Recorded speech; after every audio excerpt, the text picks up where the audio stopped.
You ever wonder how USBs work? Well, congratulations, you've come to the exact right place. Well, my name's Techsupport, and I'm going to summarize that for you in less than 5 minutes. Hopefully.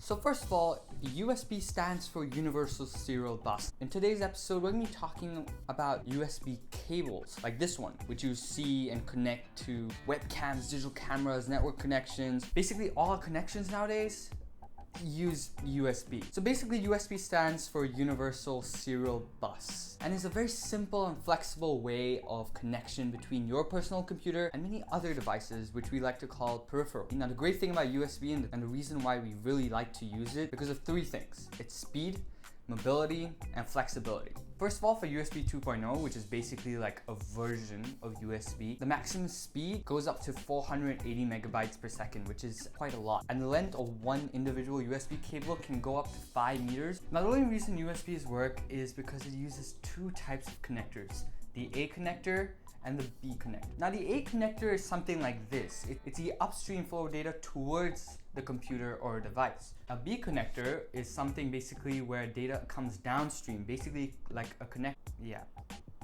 that is a B connector. And a thing to note about USBs is a very, very smart feature.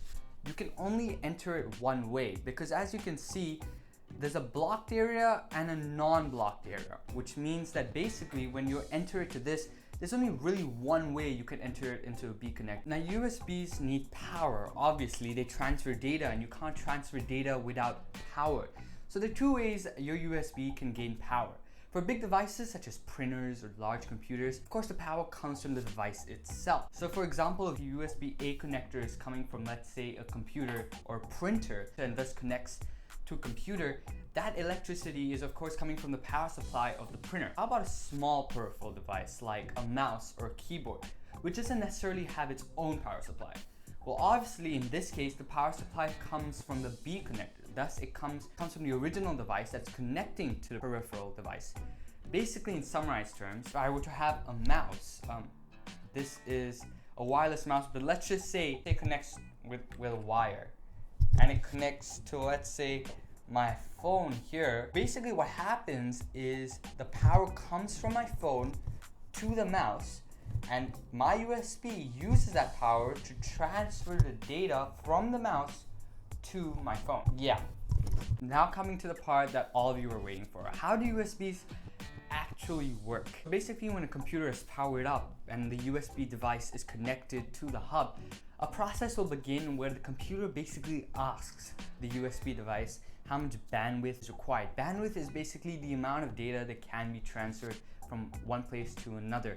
So basically, the computer is asking the USB device how much space it basically is going to need for all the data that it's about to transfer. Then a process called enumeration occurs, where a unique IP address is allocated to the USB device and the computer device. And after that, your computer system will decide what kind of data the USB wants to transfer, and this can be broken down into 4 different types of data. First type of data is interrupt data, and it's basically used for devices that want to transfer very low amounts of data, such as a mouse or keyboard. The next is called bulk data. It was used for, and this is the opposite of interrupt data.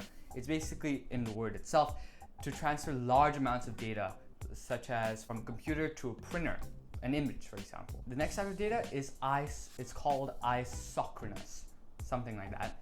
And it's basically used for data from streaming devices such as a speaker or webcam, where continuous amounts of data are being constantly transferred. Final type of data is control data, which is basically short and simple commands to a device. Now, let's say if you're using multiple USBs at the same time, which may be the case when you're working on, let's say, a huge product. You could have, let's say, a microphone connected to your computer, maybe a mouse connected to your computer, and possibly your webcam. So now your computer has to enumerate every single one of these devices. So the webcam, the microphone, and the mouse. So after all these devices have their individual IP addresses, your computer, after asking them for how much bandwidth they need, will begin the process of moving data. Once 90% of all the bandwidth that the computer is capable of using is taken up, the computer will refuse any other transfer from these two modes, isochronous and interrupt modes. And never immediately pull out your USB device once a copying process is done. The computer usually needs some time to replicate and make sure all the processes are done properly. You don't want your data getting spoiled. To do this, we sometimes say we're gonna eject the device. Okay, yeah, that is basically USBs in 5 minutes or less, plus or minus. Yeah, I hope you guys are more clear on USBs. If you guys have any questions, leave a comment below. I would really appreciate that, and I will answer as quickly as I can. And if you reached all the way through this episode, this point, thank you all, and see you in the next one.